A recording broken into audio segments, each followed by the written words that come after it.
आसंता 20 तारिख दिन ओडिशार पूर्वतन मुख्यमंत्री विरोधी दल नेता विजु जनता दल सभापति श्रीयुत नवीन पट्टनायक आसंता 20 तारिख दिन बॉम्बे जाउछंती। बॉम्बे रे कोकिलाबेन धीरूभाई अंबानी हॉस्पिटल रे तांकर सर्वाइकल आर्थराइटिस चिकित्सा करा जिवो। तांकर व्यक्तिगत डॉक्टर रमाकांत पंडा कोऑर्डिनेट करछंती तांकर चिकित्सा व्यवस्था। आमे महाप्रभु जगन्नाथ पाखरे प्रार्थना करिवु से खूब शीघ्र सुस्थ होके आसंतु, पुणी ओडिशावासी सेवारे तांकर समग्र जीवन समर्पित हो जगन्नाथ पाखरे यही कामना करी। वर्तमान स्वास्थ्य अवस्था ठीक अच्छे। से आसंता 20 तारिख दिन जाउछंती एवं जहाँ आज आलोचना करा जायछि आसंता 22 तारिख दिन बॉम्बे रो धीरूभाई अंबानी हॉस्पिटल रे तांकर सर्वाइकल आर्थराइटिस रो चिकित्सा करा जिवो एवं डॉक्टर रमाकांत पंडा तांकर चिकित्सा व्यवस्था कोऑर्डिनेट करछंती। डॉक्टर रमाकांत पंडा तांकर व्यक्तिगत डॉक्टर हिसाब रे समस्त कथा कोऑर्डिनेट करछंती।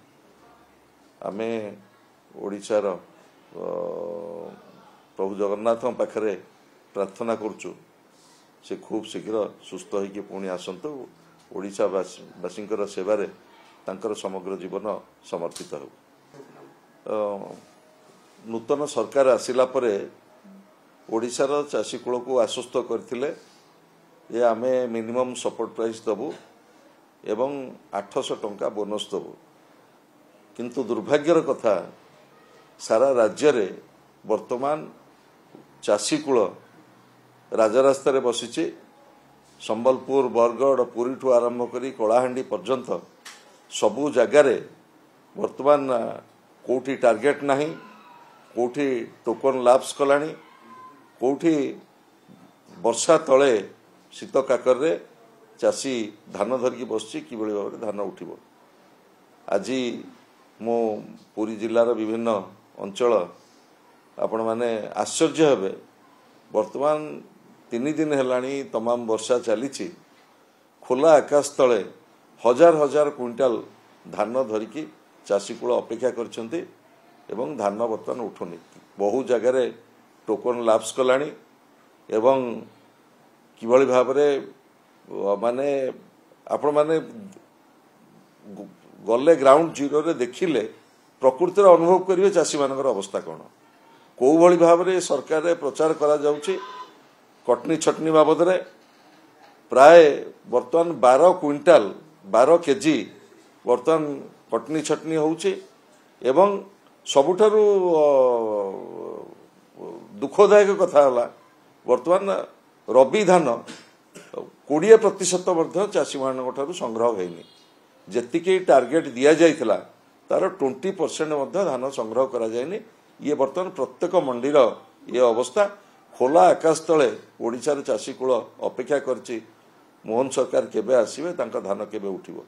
मु आपण मानक जरिया रे निवेदन करबा को चाहे सरकार को पाखरु जो भली भाबरे वर्षा लगातार भाबरे चलीछि तुरंत ओडिशार चाषी कूल पाखरु ये जो रबी फसल किमिति मंडी माध्यम रे संग्रह हबो एवं चाषी शोषण हेबे नाही, अभावी धान बिक्री हबो नाही एवं चाषी कि भली भाबरे बंचिबो सेथिपई सरकार तुरंत आगे आसंतो एवं एठी जे खाद्य जोगाण विभागर मंत्री अछंती तांको उपरे आमर सामान्यतम आस्था नाही। आमर मान्यवर मुख्यमंत्री पाखरे दाबी रहिबो तुरंत से गोटे उच्चस्तरीय समीक्षा बैठक करंतु एवं ग्राउंड जीरो रो से खबर नियंतु जे वर्तमान रबी फसल रबी धान किभଳି भाबरे संग्रह करा जाउछि।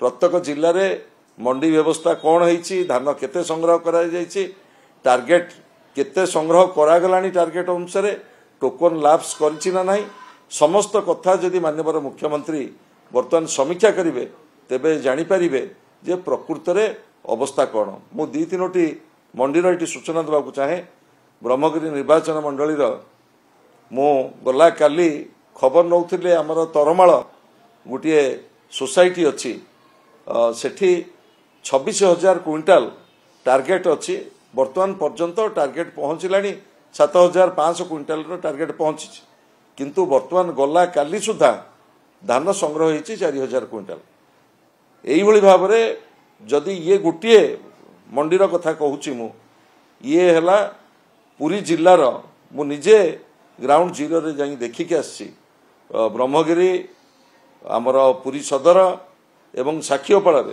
विपर्यस्त अवस्था वर्तमान 20% धान मध्य संग्रह हो पारि नाही तुआ तुआ मीटिंग चली जिलापाल मीटिंग करुछंती एवं चाषी मानू कुहा जाउची जे अलगा जिलू मिलर आनिक आम दबु धान संग्रह करूँ एवं धान संग्रह व्यवस्था मंडी माध्यम संपूर्ण भाव में विपर्यस्त एवं यही जो विपर्यस्त अवस्था तुरंत माननीय मुख्यमंत्री पाखे मोर दाबी रवेदन ओडिशार चाषी कूल स्वार्थ से तुरंत समीक्षा करंतु प्रत्येक जिला को जो टार्गेट दि जाए धान चाषी माने जो रेजिस्ट्रेशन करछंती से रेजिस्ट्रेशन अनुसार केते टार्गेट दि जाए एवं केते धान संग्रह हेलानी से ये दुईटी कथा जदि जानवा को माननीय मुख्यमंत्री ऑफिस चेष्टा करेंगे तेबे जानिबे जे वर्तमान ओडिशार चाषी कूल कौ भली विपर्यस्त अवस्था वर्तमान रही।